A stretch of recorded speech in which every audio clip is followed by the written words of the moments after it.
मैं ताण दीवान तू है मेरे स्वामी। मैं तुझे आगे अरदास, मैं होर थाओ नाही। जिस पे करूं बेनंती, मेरा दुख सुख तुझ ही पास। किस ही कोई कोय मंझ निमाणी एक तू। क्यों ना मरी जै रोए, जा लग चित ना आवही। क्यों ना मरी जै रोए, जा लग चित ना आवही। सतनाम धन वाहे गुरु साहिब जियो। महला घर संगेना, निम बिरख से चंद न। महला घर संगेना, निम बिरख से चंद न है।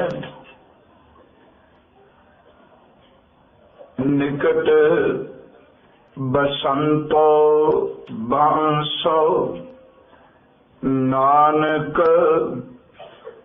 अहंग बुध ना बोहते। निकट बसंतो बांसो, नानक अहंग बुध ना बोहते। वाहिगुरु जी का खालसा, वाहिगुरु जी की फतेह। परम सन्मान योग सतगुरु गुरु ग्रंथ साहिब सच्चे पातशाह जी दी पावन पवित्र खजूरी अंदर सुभाईमान गुरु सवारे सत संगी जनों, सतगुरु की बख्शिश दा सदका अपनी जिंदगी दे रुझेवें भरे समय विचों रुझेविਆਂ ਨੂੰ संकोच के गुरु चरना विच आप जी इकत्र होए बैठे हो। अमृत बचना दा कीर्तन आप जी ने गुरु सवारियां पासों श्रवण कीता है और कीर्तन की समाप्ति ते धन गुरु अर्जुन देव सच्चे पातशाह जी महाराज उन्हां दे पावन पवित्र मुखार बिंद तो रसना तो उचारण कीते हुए इस बचन नूं आप जी श्रवण कर रहे सी। नानक नाम मिले ता जीवा, तन मन थीवै हरिया। ये पवित्र बचन गुरु ग्रंथ साहिब जी दी अमृत गुरबाणी विच राग माला तो पहला और मुंदावणी दे शब्द तो बाद विच आउंदा है। धन गुरु अर्जुन देव सच्चे पातशाह जी ने जो अखीर अरदास कीती है, असल विच ये ओही बचन ने जिहड़े असी गुरु नानक साहब कृपालू जी दे जपजी साहब दी बाणी विचों पढ़ने। कई बार दास अर्ज करता है संगत दे समक्ष कि जेकर आपां अंदर नूं टिका के देखिए ते गुरु ग्रंथ साहब दी बाणी विच जगियासू दी सब तो पहली अरदास की है ते उस अरदास दे विच उस परिपूर्ण परमेश्वर तो सतगुरु जी तो मंगिया की गया है। ते सब तो पहली अरदास ते उस दे नाल ही गुरु ग्रंथ साहब दी संपूर्णता वेले अंतली अरदास की है। धन गुरु नानक साहब सच्चे पातशाह दा जपजी साहब विच एक बचन असी पंजवीं पौड़ी दे अखीर विच पढ़ने आ। वो असल विच जगियासू दी पहली अरदास और पहली मंग है। वो बचन है, गुरा एक देह बुझाई। इस ते संपूर्णता हो रही है कि जे खौ जाना आखा नाही, कहना कथन ना जाई। हे मेरे मालिक, जे मैं तेनू जान भी लवां ते मैं ये यतन करा भी मैं तेनू कहना है पूरा बयान करना है, जानन दे बावजूद भी मैं तेनू पूरा बयान नहीं कर सकता, कथन नहीं कर सकता। जे खौ जाना आखा नाही, कहना कथन ना जाई। गुरा एक दे बुझाई, सबना जिया का एक दाता सो मैं विसर ना जाए। गुरा दा अखरी अर्थ है, सतगुरु मैनू ये गल चंगी तरह समझा दे, मेरे खाने विच इस गल नू बिठा दे कि जिहड़ा सारी कायनात नू रिज़्क दिंदा है वो सबना दा दाता मैनू कदी विसर ना जाए। पहली बेनती भी ये वे कि सबना जिया का एक दाता सो मैं विसर ना जाई। ते अंतली अरदास भी ये वे जो आपने कीर्तन भी सरवण कीता, नानक नाम मिलै ता जीवा तन मन थीवै खरे।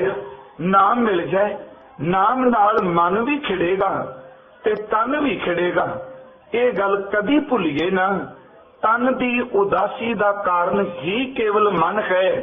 जे मन खेड़े विच है ते तन भी खरिया रहेगा, ते जिस दा मन ही सुक जाए ओदे तन ते खरियावल कदी आ सकदी है। जिस रुख दियां जड़ा खरियां ने, उस रुख दे पत्ते, उस रुख दियां टाहनियां, उस रुख दे फुल भी खेड़े विच ने। ते जिस रुख दी जड़ा ही सुक जान ते कदी आस ना करांगे कि उस दे ऊपर वाला बाग परिवार भी खेड़े विच रह सकेगा। जड़ खरी है ते रुख दा पत्ता पत्ता ही खेड़े विच है। जड़ सुक जाए ते रुख सुक जांदा है। जे ऐ जगियासू ऐ मनुख नाम करके तेरा अंदर मन खेड़े विच रहे, मन खरिया है ते तन ते भी खेड़ा रहेगा। ते जे मन ही सुक जाए, मन नू नाम ना मिले ते तन ता आप ही रुखा हो जाए। ताई सतगुरु ने अखीर विच कहा कि हे मालिक जी, तेरा कीता जातो नहीं, मैनू जोग कीतो ही। मैं निर्गुण यारे को गुण नहीं, आपे तरस पायोई, तरस पिया में रामत होई। सतगुर सज्जन मिलिया ते सज्जन सतगुरु कोलों दात यही मंगी कि मेरे मालिक जी, नानक नाम मिले ता जीवा तन मन थीवै खरे। खैर, धन गुरु अर्जुन देव सच्चे पातशाह जो अज हजूर ने विचार लई सानू शलोक बख्शिश कीता है, इस शलोक नू आपां यतन करना है टेक के जिथे विचार सकीए उथे दाता रोजमर्रा जीवन विच इस शलोक नू कमान दी दात भी सानू बख्शदा। हजूर ने दो उदाहरणा लईआं ने। धन गुरु अर्जुन साहब मेहर पै करदे ने, कहंदे ने देखो परमात्मा दी कैसी आश्चर्य खेड है कि एक पासे चंदन दे बूटे दे कोल निम दा रुख पैदा हो गया ते उस चंदन दे बूटे विचों परमात्मा ने महक सुगंधी पैदा की।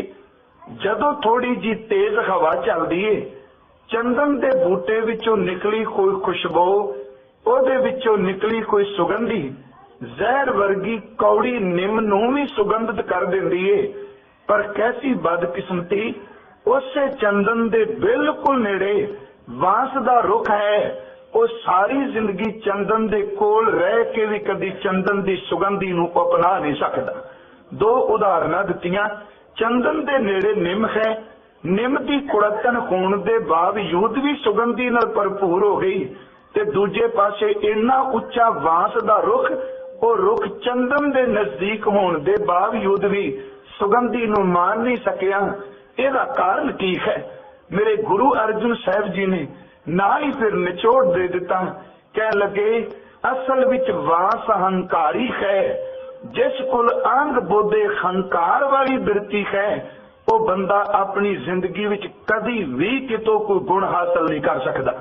निम कोल निमरता है, ओदे कोल नीवापन है।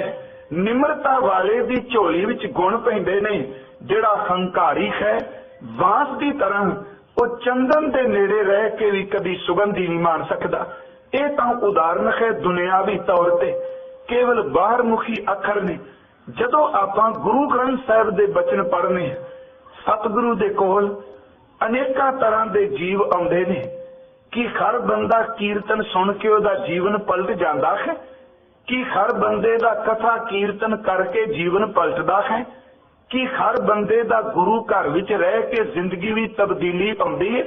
हालांकि उम्र दे साल जिहड़े ने निकलदे पए ने, शरीर दा ढांचा दिन दिन करके मौत वाले पासे ढलदा पिया, पर किहो जी इस बंदे दी जिंदगी, उम्र घटदी पई है, शरीर ढलदा पिया, पर अंदर वाला मन जिहड़ा उसे तरह दा कठोर है।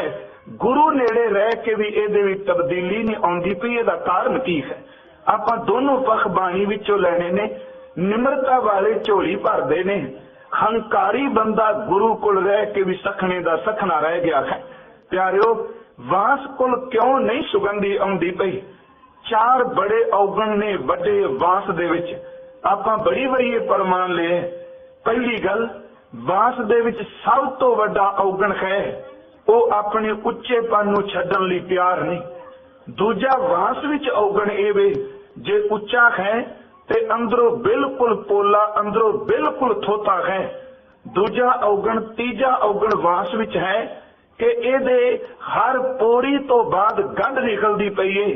ते चौथा वास दा औगण इन्ना बदकिस्मत है, जिथे दो वास खलोते होण, एक कुल घाटी है, अपनी कुल नूं आप ही साड़ के सुआ कर दिंदा। चार औगण ने वास विच। यही कारण सियाणे महापुरुषां ने जदों गाथा दे इस श्लोक दे अर्थ कीते ते उन्हां ने वास दे चार औगण कढे। हुण ओ चार औगण जिस बंदे विच आ जाण, प्यारिओ, ओ गुरु दे नेड़े बैठ के भी कुछ प्राप्त नहीं कर सकदा। पहला औगण कि वास विच उच्चापन है। तुसीं कदी वास दे रुख वल झाती मार के देखो, चंदन दे निस्बत ओ रुख आसमान तक ऊपर उठिया होवेगा, चंदन दा रुख बिल्कुल छोटा है। सतगुरु कहते ने, पहली गल, जिस बंदे दे अंदर उच्चापन आ गया है ना, ते जिंदगी विच किसे पक्ष तो भी उच्चापन आ गया है, चेते रखी ओ बंदा कदी भी गुरु दी रहमत नहीं ले सकदा। क्योंकि उच्चापन बंदे दे पल्ले गुण नहीं पैण दिंदा। एक उदाहरण मैं अर्ज कर दियां, धन गुरु ग्रंथ साहिब दे अमृत बचना विचों कि वास उच्चा है। पहला औगण इहदा एवे दा उच्चापन इहदे अंदर सुगंधी नहीं पैदा होण दिंदा पिया। ते जिस बंदे दे अंदर वास दी तरह पहला औगण उच्चेपन दा होवे, ते उस बंदे अंदर नाम दी सुगंधी किवें आएगी? बाबा फरीद साहब जी, उन्हां दी रचना विचों दोख प्रमाण मैं आप जी दे समक्ष अर्ज करने। पहला गल उन्हां उच्चेपन दी कही। प्यारिओ, सिख ने उच्चा होना है, मन करके उच्चा नहीं होना। सिख ने सुरत ते मत करके उच्चा होना है। परमात्मा दी खेद ऐसी है, लोग मन करके उच्चे ने ते सुरत करके वकारां दे विच निगरे पए। जे देखिए, मत नहीं उच्ची, मन उच्चे ने, ते जिन्हें गुरमत नूं कमाना है, ਉਹਦੇ ਕੋਲ ਮੱਤ ਉੱਚੀ ਚਾਹੀਦੀ ਏ ਤੇ ਮਨ ਨੀਵਾਂ ਚਾਹੀਦਾ ਹੈ। ਹਜ਼ੂਰ ਦੇ ਅੰਮ੍ਰਿਤ ਬਚਨਾਂ ਵਿੱਚ ਬਾਬਾ ਫਰੀਦ ਸਾਹਿਬ ਮਿਹਰ ਪੈ ਕਰਦੇ ਨੇ, ਕਹਿੰਦੇ ਨੇ ਪਹਾੜੀ ਇਲਾਕੇ ਵੀ ਜਾਓ। ਆਪਾਂ ਹਿੰਦੁਸਤਾਨ ਵਿੱਚ ਵੀ ਦੇਖਨੇ ਆ ਕਿ ਤਕਰੀਬਨ ਕੁਝ ਐਸੇ ਪਹਾੜੀ ਇਲਾਕੇ ਨੇ ਜਿੱਥੇ ਰੋਜ਼ਾਨਾ ਬੱਦਲ ਵਰਸਦਾ ਹੈ, ਰੋਜ਼ ਬੱਦਲਾਂ ਦੇ ਮੀਂਹ ਪੈਂਦਾ ਹੈ ਉਹਨਾਂ ਪਹਾੜ ਦੇ ਸਿਖਰ ਤੇ, ਪਹਾੜਾਂ ਦੀਆਂ ਚੋਟੀਆਂ ਤੇ। ਪਰ ਬਾਬਾ ਫਰੀਦ ਸਾਹਿਬ ਕਹਿੰਦੇ ਨੇ ਜਿੱਥੇ ਰੋਜ਼ ਮੀਂਹ ਪਏ, ਜਿੱਥੇ ਰੋਜ਼ ਵਰਖਾ ਹੋਵੇ, ਤੇ ਉੱਥੇ ਕਦੇ ਝਾਤੀ ਮਾਰ ਕੇ ਦੇਖੋ, ਕਦੀ ਵੀ ਪਹਾੜਾਂ ਦੀਆਂ ਚੋਟੀਆਂ ਪਾਣੀ ਵਿੱਚ ਡੁੱਬੀਆਂ ਨਹੀਂ, ਕਦੀ ਵੀ ਉਹਨਾਂ ਉੱਤੇ ਪਾਣੀ ਰੁਕਿਆ ਨਹੀਂ। ਮੀਂਹ ਉੱਥੇ ਸਭ ਤੋਂ ਵੱਧ ਪੈਂਦਾ ਹੈ ਤੇ ਬੂੰਦ ਪਾਣੀ ਦੀ ਅਟਕੇ ਨਾ। ਇਹਦਾ ਕਾਰਨ ਕੀ? ਕਹਿਣ ਲੱਗੇ ਕਾਰਨ ਇਹ ਵੇ, ਇਸ ਮੀਂਹ ਦੇ ਪੈਣ ਦੇ ਬਾਵਜੂਦ ਵੀ ਪਹਾੜ ਕੋਲ ਨੀਵਾਂਪਨ ਨਹੀਂ, ਇਹਦੇ ਉੱਚੇ ਹੋਣ ਕਰਕੇ ਮੀਂਹ ਪੈਣ ਤੋਂ ਬਾਅਦ ਵੀ ਸੁੱਕੇ ਦਾ ਸੁੱਕਾ ਹੀ ਰਹਿ ਜਾਂਦਾ, ਕਿਉਂਕਿ ਉੱਚਾਪਨ ਵਾਸਦਾ ਹੈ। ਜਿਸ ਮਨੁੱਖ ਦੇ ਅੰਦਰ ਉੱਚਾਪਨ ਆ ਗਿਆ, ਬਾਣੀ ਦੀ ਬਰਖਾ ਹੁੰਦਿਆਂ ਵੀ ਕਈ ਵਾਰੀ ਉਹ ਬੰਦਾ ਕਈ ਸਾਲ ਆਸਾ ਕੀ ਵਾਰ ਸੁਣਦਿਆਂ ਹੋਇਆਂ ਵੀ, ਨਿਤਨੇਮ ਕਰਦਿਆਂ ਵੀ ਤਬਦੀਲ ਕਿਉਂ ਨਹੀਂ? ਕਿਉਂਕਿ ਪਹਾੜ ਦੇ ਸਿਖਰ ਤੇ ਮੀਂਹ ਪੈਂਦਾ ਹੈ, ਮੀਂਹ ਪੈਣ ਦੇ ਬਾਵਜੂਦ ਸੁੱਕੇ ਦਾ ਸੁੱਕਾ ਰਹਿ ਗਿਆ। ਬਾਬਾ ਜੀ ਕਿ ਮਨੁੱਖ ਦੇ ਅੰਦਰ ਉੱਚਾਪਨ ਕੀ ਹੈ? ਪਹਾੜ ਦਾ ਉੱਚਾਪਨ ਤੇ ਕਹਾਂਗੇ ਕਿ ਇਹਦੇ ਪੱਥਰ ਉੱਚੇ ਨੇ, ਇਹਦੀ ਜ਼ਮੀਨ ਉੱਚੀ ਹੈ, ਮਿੱਟੀ ਕਰਕੇ ਉੱਚਾ ਹੈ। ਪਰ ਬੰਦੇ ਦੇ ਅੰਦਰ ਉੱਚਾਪਨ ਕੀ ਹੈ? ਬਾਬਾ ਜੀ ਨੇ ਉੱਥੇ ਪ੍ਰਮਾਣ ਦਿੱਤਾ ਹੈ। ਕਹਿ ਲੱਗੇ ਗਰਭ ਜਿੰਨਾ ਵਡਿਆਈਆਂ, ਕਹਿੰਦੇ ਨੇ ਜਿੰਨਾ ਬੰਦਿਆਂ ਨੂੰ ਇਹ ਹੰਕਾਰ ਹੈ ਕਿ ਮੇਰੀ ਵਡਿਆਈ ਬੜੀ ਹੈ, ਪਿਆਰਿਓ ਇਹ ਤੇ ਵਾਸ ਦਾ ਉੱਚਾਪਨ ਹੈ। ਜਿਨ੍ਹਾਂ ਨੂੰ ਇਹ ਮਾਣ ਬੜਾ ਮੇਰੀ ਵਡਿਆਈ ਬੜੀ, ਮੈਂ ਉੱਚਾ ਬੜਾ ਮੈਂ। ਕਹਿਣ ਲੱਗੇ ਧਨ ਜੋਬਨ ਆਗਾ, ਜਿਨ੍ਹਾਂ ਲੋਕਾਂ ਨੂੰ ਜਵਾਨੀ ਦੇ ਉੱਚੇਪਨ ਦਾ, ਧਨ ਦੇ ਉੱਚੇਪਨ ਦਾ, ਉਹਨਾਂ ਨੂੰ ਆਪਣੇ ਗੁਣਾਂ ਦੇ ਉੱਚੇਪਨ ਦਾ ਮਾਣ ਹੈ, ਉਹ ਗੁਰੂ ਕੋਲ ਰਹਿ ਕੇ ਵੀ ਸੁੱਕੇ ਰਹਿ ਗਏ। ਖਾਲੀ ਚੱਲੇ ਧਣੀ ਸਿਓ ਟਿੱਬੇ ਜਿਉ ਮੀਆਂ, ਜਿਵੇਂ ਮੀਂਹ ਪੈਣ ਦੇ ਬਾਵਜੂਦ ਵੀ ਟਿੱਬਾ ਜਾਂ ਪਹਾੜ ਖਾਲੀ ਦਾ ਖਾਲੀ ਰਹਿ ਗਿਆ। ਜਿਸ ਬੰਦੇ ਦੇ ਅੰਦਰ ਉੱਚਾਪਨ ਹੈ ਪਿਆਰਿਓ, ਉਹਦੇ ਅੰਦਰ ਗੁਰਮਤ ਟਿਕੇਗੀ ਕਿਵੇਂ? ਹਾਂ, ਜਿਸ ਨੂੰ ਦਾਤੇ ਨੇ ਨੀਵਾਂਪਨ ਦੇ ਦਿੱਤਾ, ਸੁਰਤ ਕਰਕੇ ਨੀਵਾਂਪਨ ਨਹੀਂ, ਸੁਰਤ ਕਰਕੇ ਉੱਚਾ ਹੈ, ਪਰ ਮਨ ਕਰਕੇ ਉਹਦੇ ਕੋਲ ਨਿਮਰਤਾ ਹੈ।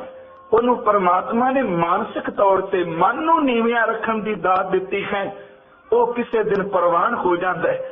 ਬਾਬਾ ਜੀ ਨੇ ਪਹਿਲਾ ਪ੍ਰਮਾਣ ਦਿੱਤਾ ਹੈ, ਕਹਿਣ ਲੱਗੇ ਗਰਭ ਜਿੰਨਾ ਵਡਿਆਈਆਂ ਧਨ ਜੋਬਨ ਆਗਾ, ਖਾਲੀ ਚੱਲੇ ਧਣੀ ਸਿਓ ਟਿੱਬੇ ਜਿਉ ਮੀਆਂ, ਜਿਵੇਂ ਮੀਂਹ ਦਾ ਟਿੱਬਾ ਖਾਲੀ ਰਹਿ ਗਿਆ, ਬੰਦੇ ਦਾ ਅੰਦਰ ਖਾਲੀ ਰਹਿ ਗਿਆ।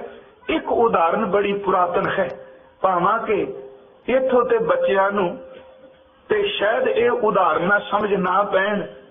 ਹੁਣ ਤਾਂ ਪੰਜਾਬ ਵਿੱਚ ਵੀ ਝਾਤੀ ਮਾਰੀ ਦੀ ਹੈ।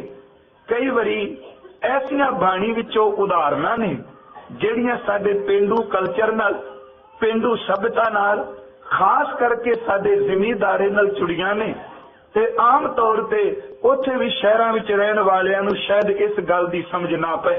ਮੈਂ ਉਦਾਹਰਨ ਦਿੱਤੀ ਪਹਿਲੀ ਪਹਾੜ ਦੀ, ਇੱਕ ਉਦਾਹਰਨ ਹੋਰ ਅਰਜ਼ ਕਰਨੀ ਚਾਹੁੰਦਾ। ਤੇ ਸਤਿਗੁਰੂ ਦੇ ਅੰਮ੍ਰਿਤ ਬਚਨਾਂ ਵਿੱਚੋਂ ਸਾਡੇ ਪੰਜਾਬ ਦਾ ਪੇਂਡੂ ਕਲਚਰ ਬੜਾ ਝਲਕਾ ਮਾਰਦਾ ਹੈ, ਪਰ ਉਸ ਕਲਚਰ ਦਾ ਮਤਲਬ ਜਿਹਨੂੰ ਆਪਾਂ ਸੱਭਿਆਚਾਰ ਬਣਾਈ ਬੈਠੇ ਹਨ, ਮੈਂ ਖਿੰਨ ਵਿੱਚੋਂ ਨਿਕਲਿਆ। ਮੈਂ ਉੱਥੇ ਵੀ ਅਰਜ਼ ਕਰਨਾ ਲਾਈਵ ਉੱਤੇ ਕਿ ਅਸੀਂ ਕਹਿੰਦੇ ਆ ਪੰਜਾਬੀ ਮਾਂ ਬੋਲੀ, ਅਸੀਂ ਪੰਜਾਬੀ ਮਾਂ ਬੋਲੀ ਦੀ ਸੇਵਾ ਕਰਨੇ ਆ। ਤੁਹਾਨੂੰ ਸਾਰਿਆਂ ਨੂੰ ਪਤਾ ਹੈ ਵੀ ਜਿੰਨੀ ਕੋ ਤੇ ਸੱਭਿਆਚਾਰ ਦੀ ਸੇਵਾ ਕੀਤੀ ਜਾਂਦੀ ਹੈ, ਮਾਂ ਦੇ ਤਨ ਨੂੰ ਪਰਦੇ ਨਾਲ ਢੱਕਣ ਵਿੱਚ ਸ਼ੋਭਾ ਹੈ, ਜਾਂ ਮਾਂ ਦੇ ਤਨ ਦੇ ਬਸਤਰ ਉਤਾਰ ਕੇ ਨਗੇਜ ਪ੍ਰਗਟ ਕਰਨ ਵਿੱਚ ਸ਼ੋਭਾ ਹੈ। ਮੇਰੀ ਬੇਨਤੀ ਆਪ ਸਮਝ ਗਏ ਹੋਵੋਗੇ। ਜਿਸ ਨੂੰ ਅਸੀਂ ਕਹਿੰਦੇ ਆ ਪੰਜਾਬੀ ਕਲਚਰ ਹੈ, ਕਦੀ ਮੇਰੇ ਗੁਰੂ ਗ੍ਰੰਥ ਸਾਹਿਬ ਨੇ ਉਸ ਕਲਚਰ ਦੀ ਗੱਲ ਕੀਤੀ ਤੇ ਉਹਦੇ ਵਿੱਚੋਂ ਵੀ ਝਲਕ ਰੱਬ ਦੇ ਨਾਮ ਦੀ ਦਿੱਤੀ। ਘਰਾਂ ਦੇ ਵਿੱਚ ਵਿਆਹ ਹੋਣਾ, ਭਰਾ ਦਾ ਵਿਆਹ, ਭੈਣਾਂ ਇਕੱਠੀਆਂ ਹੋਈਆਂ, ਸਾਕ ਸੰਬੰਧੀ ਇਕੱਠੇ ਹੋਏ ਤੇ ਉੱਚੀ ਉੱਚੀ ਘੋੜੀਆਂ ਗਾਉਣ ਲੱਗੀਆਂ। ਮੇਰੇ ਗੁਰੂ ਰਾਮਦਾਸ ਕਿਰਪਾਲੂ ਨੇ ਉਹਨਾਂ ਘੋੜੀਆਂ ਗਾਉਂਦੀਆਂ ਹੋਈਆਂ ਬੀਬੀਆਂ ਦੀ ਤਰਜ ਉਤੇ ਗੁਰੂ ਗ੍ਰੰਥ ਸਾਹਿਬ ਦੀ ਬਾਣੀ ਵਿੱਚ ਘੋੜੀਆਂ ਦਰਜ ਕਰ ਦਿੱਤੀਆਂ। ਕਹਿਣ ਲੱਗੇ ਕੱਲੀਆਂ ਵਿਆਹ ਦੀਆਂ ਘੋੜੀਆਂ ਨਹੀਂ, ਆ ਜ਼ਿੰਦਗੀ ਵੀ ਇੱਕ ਘੋੜੀ, ਮਨੁੱਖ ਦਾ ਸਰੀਰ ਵੀ ਇੱਕ ਘੋੜੀ ਹੈ। चेते रखी इस घोड़ी दे खत्म होने तो पहला पहला तू अपनी जिंदगी का सफर पूरा कर लै। उन्होंने घोड़ियां गाउन विचों भी दे तेजन जी राम उपाया राम। मेरे सतगुरु ने जदों देखा कि वैन पांदियां पईयां ने बीबियां, किसी जवान की मौत होवे, उच्ची उच्ची वो वैन पांदियां ने, नाले हत्थां नाल अपने मुंह नूं पिटदियां ने, अपने मुंह के उत्ते दुहथड़ा मारदियां ने। मेरे सच्चे पातशाह ने बाणी विच कह दिता, कहन लगे खै खै करके ओ करेण, गल्लां पिटन सिर खोहेन, नाव लैन अर करन समाए, नानक तिन बलखा रह जाए। कहन लगे तुसी अपने चेहरे ते खत मार के खै खै कहदियां जे, उत्ते खै खै दा मतलब है खाए खाए।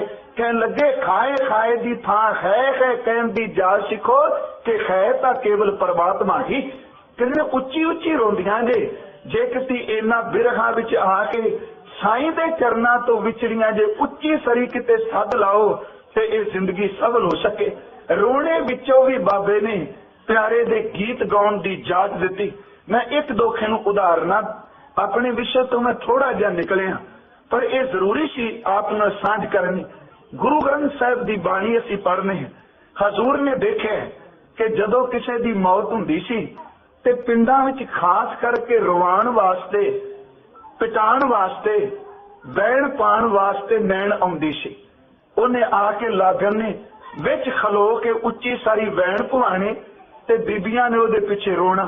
इहदा गुरमत नाल कोई संबंध नहीं, बाबा जी ने इन्हां नूं परवान नहीं कीता। ते जिस बीबी नूं सुर विच रोना ना आउणा, जिन्हों स्यापा ना करना आउणा, कई बारी लागन ने उन्होंने धक्का मार के जां बाहों पकड़ के बाहर कढना, तेनूं रोण दी अकल भी नहीं। मेरे सच्चे पातशाह जी ने देखा, कहन लगे उच्ची उच्ची वैण पांदियां ने। कृपालू दाते ने नाल ही अलाणियां उचारण कर दित्तियां। कहन लगे ओ भलिया जे तू रोण दी जाच रोण ही खलोता है, आ तेनू अमृत बाणी विच अलाणियां देवां, तेनू अलाणियां पढ़ के समझ पै जाए, वैण पाण दी थां तू रब दे गीत गाउणे शुरू कर दे। वो पेंडू साडियां गल्लां ने। हुण सोहला साहिब दा पहला शब्द की है, केवल एक पेंडू कल्चर नाल संबंधित कि बच्ची दे विआह वेले रोना भी है ते खुशी भी है।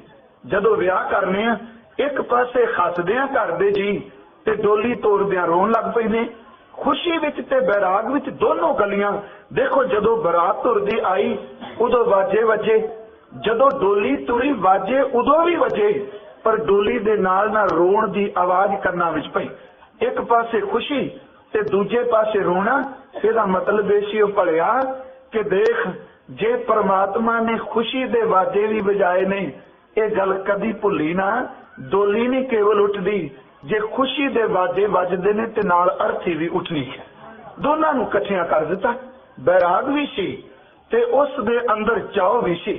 मैं कई बारी अर्ज करना, हुण जे किते आम तौर ते पंजाब विच किसे नूं पुछे डरना की हुंदा है, पढ़े लिखे बच्चे नूं नहीं पता। किसे बजुर्ग नूं पुछो, वो पक्की कोई फसल दे विच जाके बनौटी बंदा जिहड़ा बनिया है उत्थे हथ ला के कह गए इहनूं डरना कहिंदे ने। मेरे बाबा जी ने बाणी विच कहा, जो डरना खेत माहे डराया। कहंदे जिवें बनौटी बंदा खेत विच जिमीदार ने खड़ा कीता है, ओहदा अर्थ कोई नहीं। सच जानी जे तेरे पल्ले नाम नहीं, बस एक बनौटी बंदे की तरह तेरा संसार विच कोई अर्थ नहीं।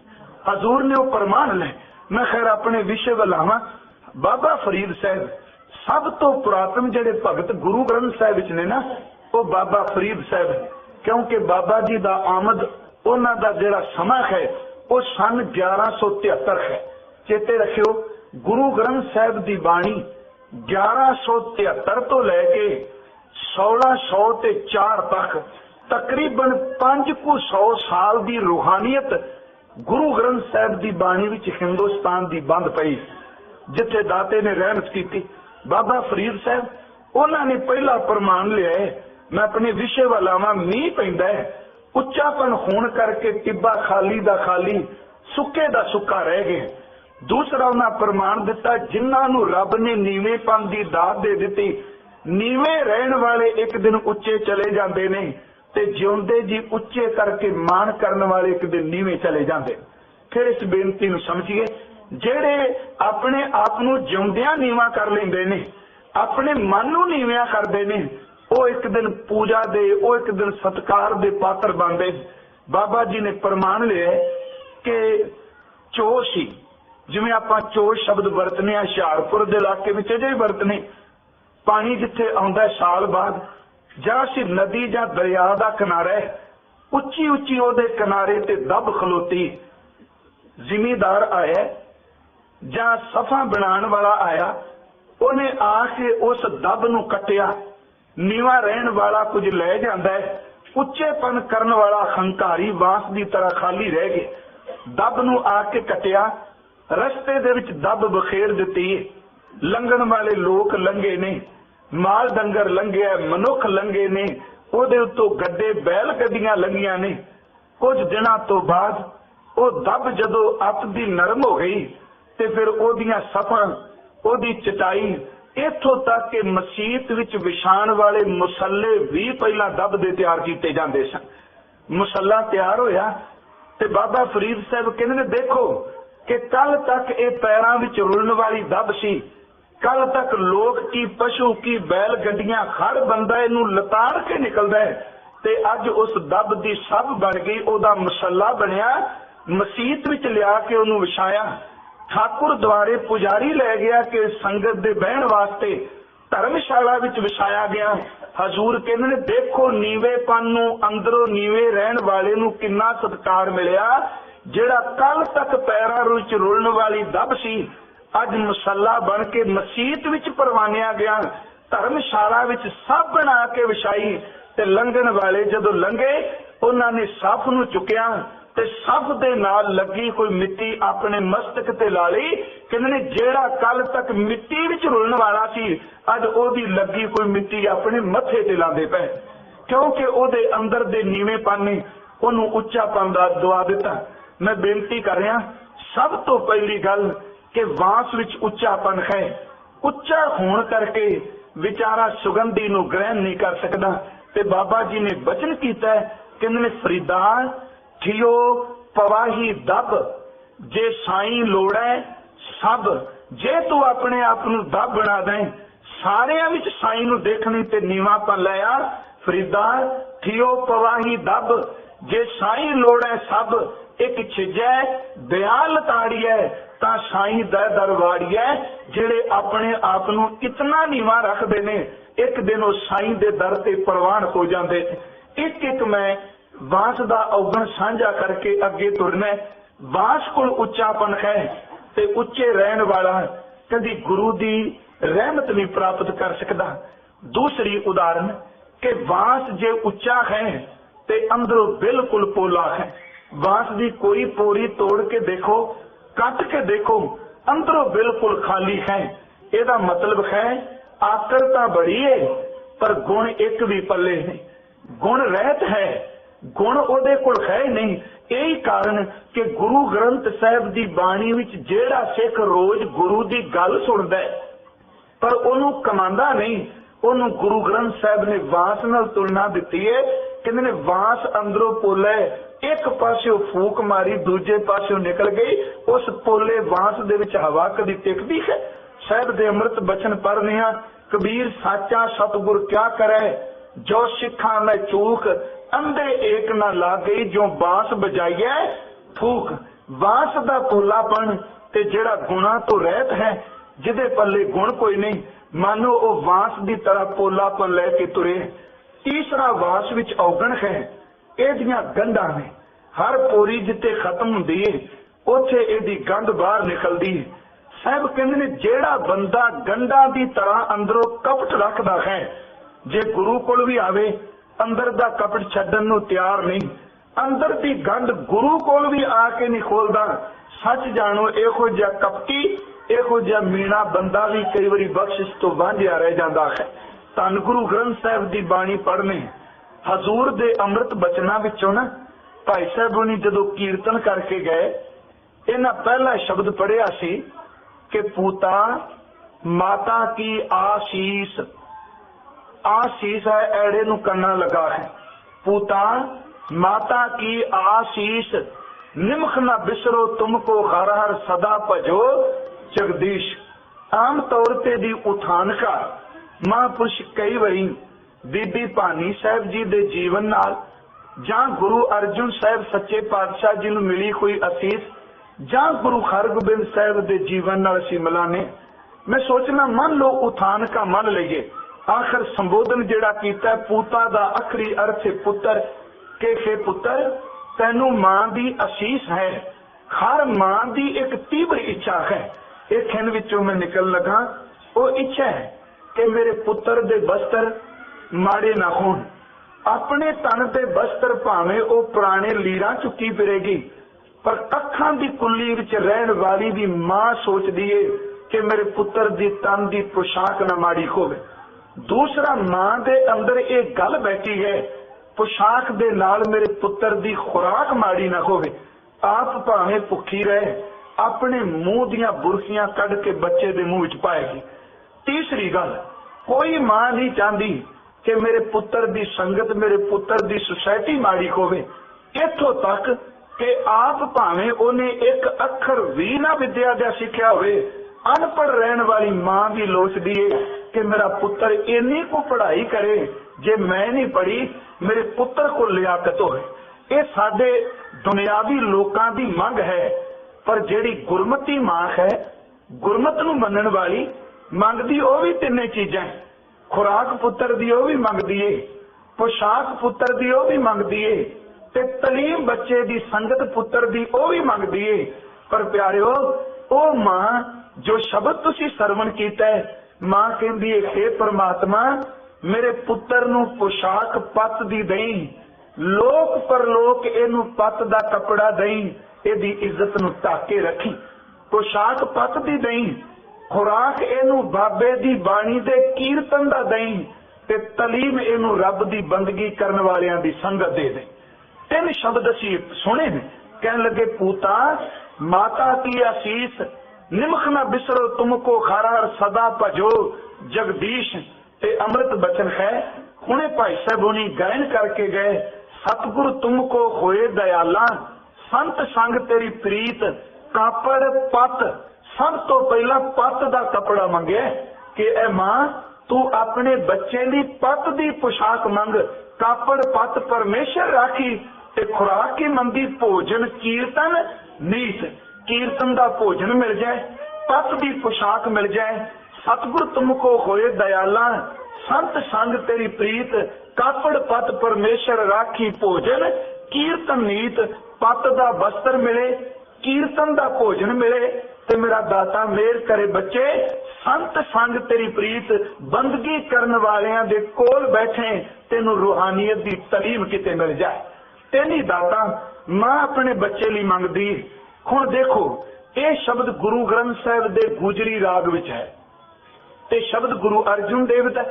हुण गुरु ग्रंथ साहिब दा अंक 1200 पढ़ियो 1200 अंक ते ऐन बिल्कुल विचकार एक शब्द है वो शब्द धन गुरु रामदास जी दा है। बांस वाला उच्चापन बांस वाला पोलापन ते बांस वर्गियां गंदा रखण वाला बंदा गुरु दे कोल बैठ के भी रूहानियत दे गुण नहीं ग्रहण कर सकता। वो 1200 अंग ते शब्द है उच्चारण किया मेरे गुरु रामदास जी ने। ते देखो इत्थे भी शब्द पुत्र आया है ते शब्द उत्थे भी दाता जी ने पुत्र उच्चारण किया। इस शब्द नूं असीं कहने हां कि बीबी भानी दी असीस है जो खजूर ने बाणी रूप कही। इत्थे क्या जांदा पूता माता की असीस उस शब्द विच पुत्र नूं मुखातब कीता है कहंदे हे पुत्र पिरथिए जिस बाप ने जिस मां ने जणिया होवे ओदे सामने खलो के बोलिए एदू वड्डा पाप कोई नहीं। अंदर दा कपट रख के धन तां इकट्ठा कीता जा सकदा है पर अंदर दे कपट नाल कदी धर्म नहीं कमाया जा सकदा।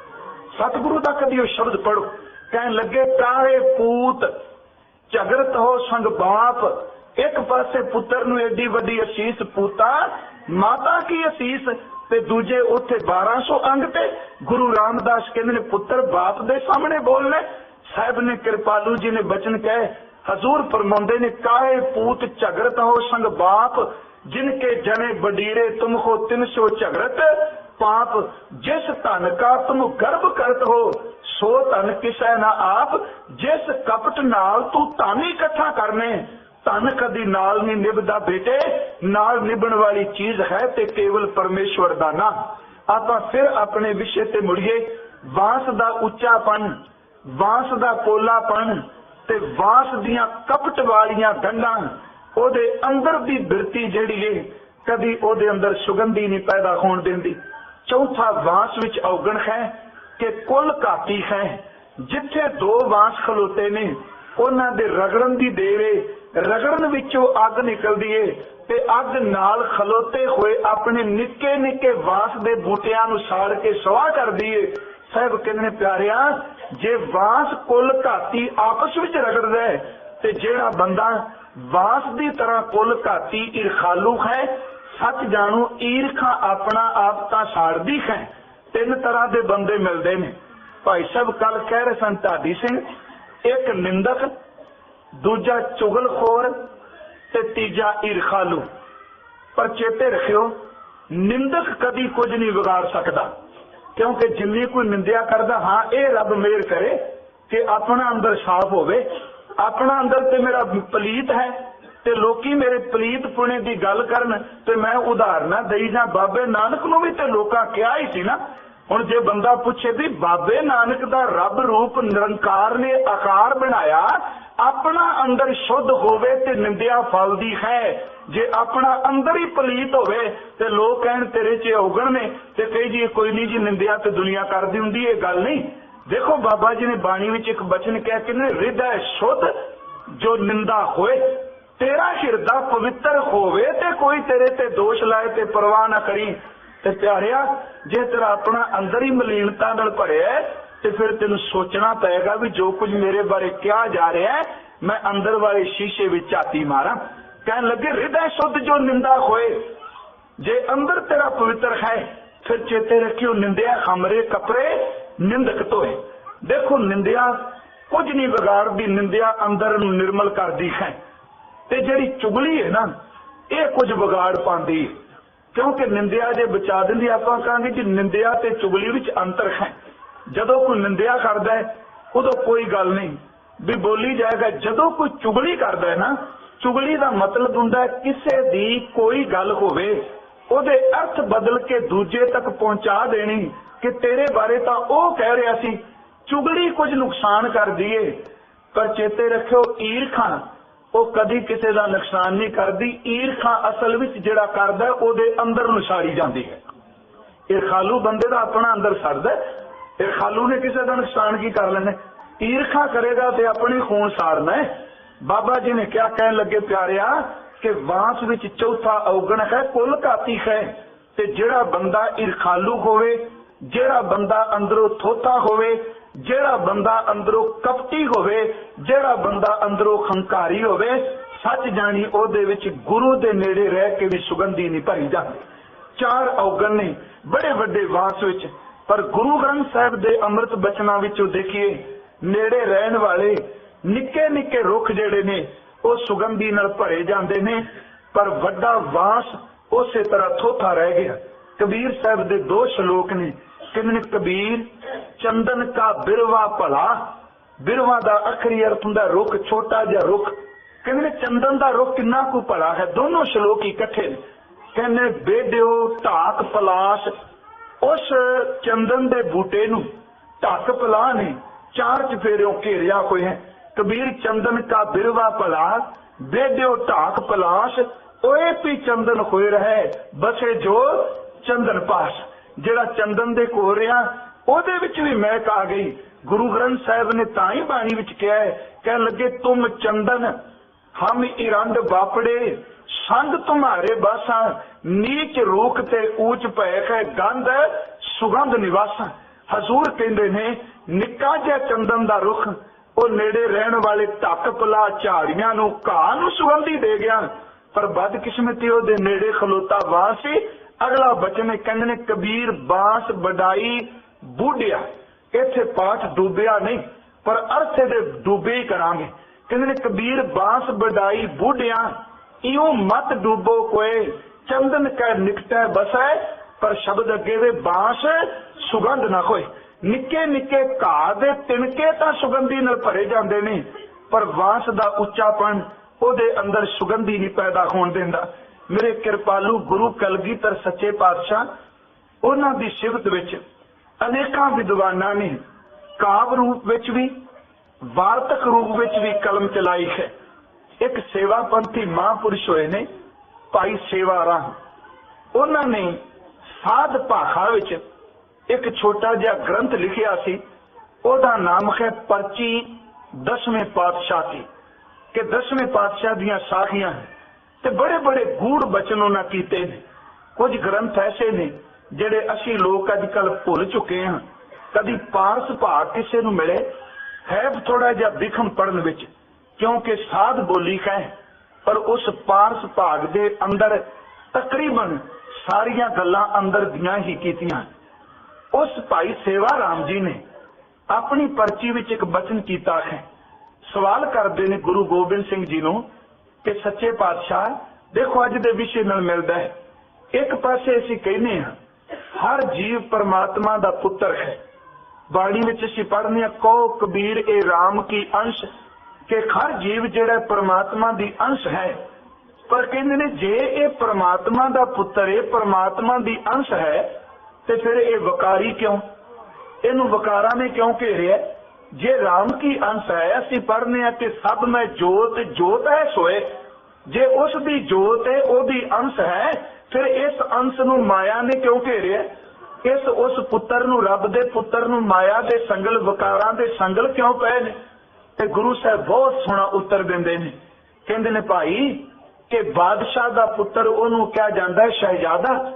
ਕਹਿੰਦੇ ਨੇ ਸ਼ਹਿਜ਼ਾਦੇ ਨੂੰ ਸਾਰੇ ਨੌਕਰ ਸਲਾਮਾਂ ਕਰਦੇ ਨੇ, ਸਜਦੇ ਕਰਦੇ ਨੇ, ਪਰ ਚੇਤੇ ਰੱਖਿਓ ਜਦੋਂ ਰਾਜੇ ਦਾ ਪੁੱਤਰ ਰਾਜਕੁਮਾਰ ਸ਼ਹਿਜ਼ਾਦਾ ਕਮਲਾ ਹੋ ਜਾਏ, ਜਿਹੜੇ ਨੌਕਰ ਉਹਨੂੰ ਸਜਦੇ ਕਰਦੇ ਨੇ ਉਹ ਹੀ ਪਕੜ ਕੇ ਆਪਣੇ ਹੱਥਾਂ ਨਾਲ ਉਹਦੇ ਪੈਰਾਂ ਵਿੱਚ ਸੰਗਲ ਪਾ ਕੇ ਉਹਨੂੰ ਬੰਨ੍ਹ ਦਿੰਦੇ। ਖੈਰ ਰਾਜੇ ਦਾ ਪੁੱਤਰ ਜਿਹਨੂੰ 2 ਦਿਨ ਪਹਿਲਾਂ ਸਲਾਮਾਂ ਕਰਦੇ ਸਨ, ਸਜਦੇ ਕਰਦੇ ਸਨ, ਅੱਜ ਦੇ ਹੱਥ ਪੈਰ ਸੰਗਲਾਂ ਨਾਲ ਨੂੜ ਕੇ ਉਹਨੂੰ ਬੰਨ੍ਹ ਦਿੱਤਾ।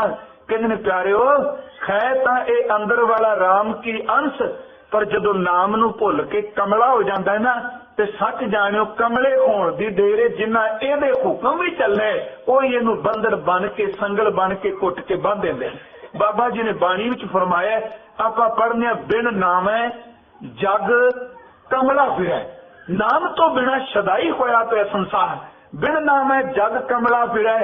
ਪਰ ਪਿਆਰਿਓ ਮਨਮੁਖ ਬੰਦੇ ਲਈ ਕਮਲਾ ਨਹੀਂ, ਉਹ ਸਿਆਣਾ ਹੈ। ਇਹ ਕਿਹਨੂੰ ਸਮਝ ਪੈਂਦੀ ਹੈ? ਗੁਰਮੁਖ ਨਦਰੀਆ ਆ, ਜਿਹੜਾ ਗੁਰੂ ਦੇ ਸਨਮੁਖ ਹੁੰਦਾ ਹੈ। ਉੱਥੇ ਫਿਰ ਇੱਕ ਸਵਾਲ ਹੋਰ ਕਰਦੇ ਨੇ, ਸਿੱਖ ਪੁੱਛਦੇ ਨੇ ਕਿ ਗੁਰੂ ਗੋਬਿੰਦ ਸਿੰਘ ਜੀ ਸੰਗਤ ਵਿੱਚ ਅਨੇਕਾਂ ਲੋਕ ਆਉਂਦੇ ਨੇ, ਆ ਕੇ ਗੁਰੂ ਕੇ ਬਚਨ ਸੁਣਦੇ ਨੇ, ਤੇ ਇੱਕ ਮਹਾਂਪੁਰਸ਼ ਹਨ ਉਹ ਆਮ ਤੌਰ ਤੇ ਜਟਕੀ ਬੋਲੀ ਵਰਤਦੇ ਸਨ। ਉਹ ਕਹਿੰਦੇ ਸਨ 3 ਤਰ੍ਹਾਂ ਦੇ ਲੋਕ ਆਉਂਦੇ ਨੇ, ਇੱਕ ਹੁੰਦੇ ਨੇ ਊਂਗੇ, ਦੂਜੇ ਹੁੰਦੇ ਨੇ ਸੂੰਗੇ, ਤੇ ਤੀਜੇ ਹੁੰਦੇ ਨੇ ਚੂੰਗੇ।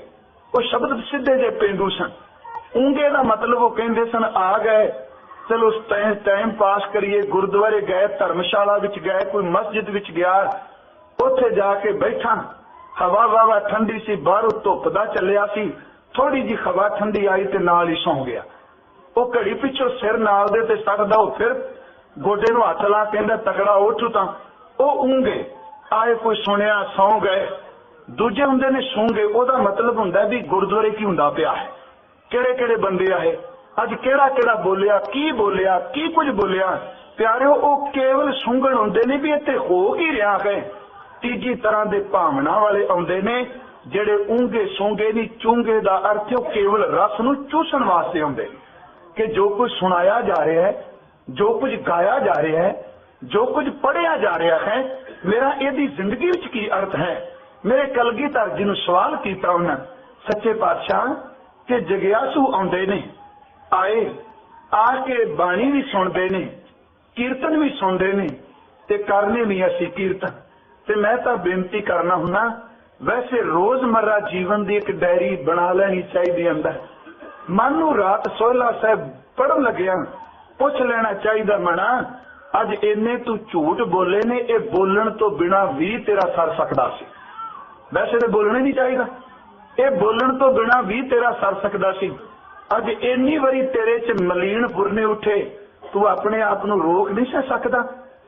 साल बाद हर चीज का हिसाब किताब किया जाता है, पर कभी बंदा अपने सवासां की पूंजी का हिसाब नहीं करता। ए साल मैं किन्नी को पूंजी बालन की तरह फूक के रख दी। हर चीज का हिसाब है। बाबा कबीर साहब ने कहा कि नहीं मैं करना, तो उन्होंने शब्द ही वरते, बंदे खोज दिल हर रोज मैं फिर परेशानी माहे। उन्होंने कहने अपने अंदर नू खोज। हजूर गुरु कलगीधर जी नू पूछा जाता सच्चे पातशाह कि आउंदे ने जगियासू, पर उन्होंने अंदर रहमत क्यों नहीं वरदी पई, वो नाम वाली किरपा क्यों नहीं। हजूर ने उथे 3 बर्तन मंगाए, शायद आप नू गुरमुखा सरवण भी कराया होने। तिन्ने बर्तनों विच पानी पिया ते नाल ही कह दिता भाई एदा उत्तर तेनू शाम तक मिल सकता है। कहने लगा सच्चे पातशाह जदों मर्जी दिओ, पर अंदर शंका है। एक तां मंगांदे ने पतासा, एक बर्तन विच पानी वाले विच पतासा पाया, दूजे विच मिट्टी दा डला पा दिता कच्ची मिट्टी, ते तीसरे दे विच पत्थर रख दिता।